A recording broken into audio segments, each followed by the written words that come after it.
तो आ चुके एक्सरसाइज 2.2 के क्वेश्चन 6 में। क्या बोला हमें? Determine the domain and range of relation R defined by R. मतलब ये हमें रिलेशन दिया हुआ है, डोमेन और रेंज बताना है। अब ये रिलेशन हमारा कैसे होता है भाई? X comma y is such that, फिर y is equals to x plus 5, फिर कुछ दिया होता है एक्स बिलोंग्स टू ये वो, ऐसा कुछ दिया हुआ है हमें। पर इसमें क्या दिया हुआ है? X comma x plus 5। मतलब इसने हमें और आसान करके दिया है भाई। हम क्या लिखते हैं? X comma y is such that, ये वाई की वैल्यू। तो इसने क्या करा? एक्स कोमा वाई तो लिखा नहीं, वाई की value x plus 5 direct put कर दी। समझ में आ गई बात?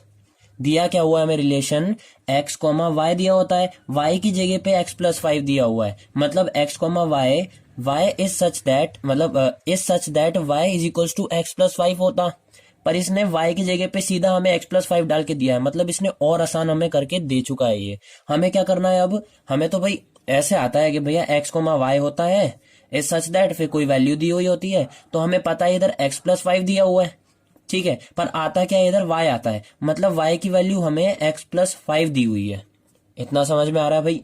x कोमा वाई होता है ना, y की जगह पे इसने क्या दिया हुआ है? x प्लस 5, मतलब y की वैल्यू x प्लस 5 हुई। y रखो या फिर x प्लस 5 रखो, एक ही बात हुई। और इसने क्या दे दिया? x बिलोंग्स टू 0, 1, 2, 3, 4, 5, ठीक है। तो इस वैल्यू में एक एक करके x की वैल्यू डालते जाओ और y का आंसर आता जाएगा। तो सिंपल सा हमें क्या करना है? y is equals to x plus 5, इस इक्वेशन को लेके चलो। सबसे पहले x इज इक्वल्स टू 0 डालें तो y की वैल्यू आएगी 5, ठीक है। x की वैल्यू 0 डाली तो y की वैल्यू 5। अगर y is equals to x plus 5 में x की वैल्यू 1 डालेंगे तो y की वैल्यू आएगी 6, x की वैल्यू 2 डालेंगे तो y की वैल्यू आएगी 7, x की वैल्यू 3 डालेंगे तो y की वैल्यू आएगी 8, x की वैल्यू 4 डालेंगे तो y की वैल्यू आएगी 9, और x की वैल्यू 5 डालेंगे तो y की वैल्यू आएगी 10। तो ये 1, 2, 3, 4, 5 और एक ये 6 y की वैल्यू हमारी आ चुकी है, क्योंकि हमें रखना क्या था? 0, 1, 2, 3, 4, 5। x की जगह पे रख दिया 0 तो y की वैल्यू आ गई 5, 1 रखा तो 6 आ गई, 2 रखा तो 7 आई, 3 रखा 8 आई, 4 रखा 9 आई, 5 रखा 10 आई। तो ये सारी वैल्यू, मतलब हमारा क्या आ गया? x की वैल्यू जब हमने 0 रखी तो y की वैल्यू 5 आ गई। मतलब x कोमा वाई का क्या हो गया? ये 0,5 हो गया। इतना समझ में आ गया? सेकंड चीज है, हमने अगर x इज इक्वल्स टू 1 रखा तो y की वैल्यू 6 आई। मतलब x कोमा वाई इधर क्या आ गया? 1,6 आ गया, ठीक है। x की वैल्यू 2 रखी तो y की वैल्यू 7 आई। मतलब x कोमा वाई इधर क्या आ गया? 2,7 आ गया। x की वैल्यू 3 रखी तो y की वैल्यू 8 आई। तो x कोमा वाई क्या आ गया? 3,8।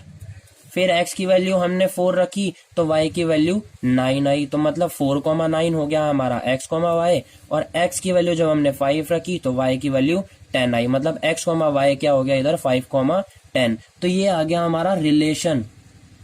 हमें रिलेशन निकालना था, तो ये हो जाएगा हमारी रोस्टर फॉर्म में कि भैया 0,5, ठीक है, 1,6, ये हो गया 2,7, ये हो गया 3,8, ये हो गया 4,9 और 5,10। ये आ गया हमारा रिलेशन। अब मुझे पता है आगे वाले x होते हैं, पीछे वाला y होता है।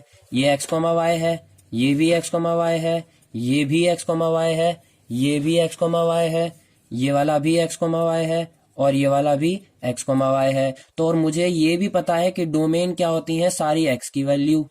तो x की वैल्यू क्या है इधर? 0 है, 1 है, 2 है। एक तरह से हमें जो क्वेश्चन में दिया हुआ है वही सारी x की वैल्यू है। तो डोमेन x की वैल्यू होती है, तो डोमेन में क्या आ जाएगा? 0, 1, 2, 3, 4 और 5। अब हमें रेंज पूछा है, तो रेंज सारी y की वैल्यू होती है। y की वैल्यू हमने निकाल ली है 5, 6, 7, 8, 9 और 10। तो ये आ गया 5, 6, 7, 8, 9 और 10। ये रेंज निकल गया, ये डोमेन निकल गया, और यही दोनों आंसर हमसे पूछे थे।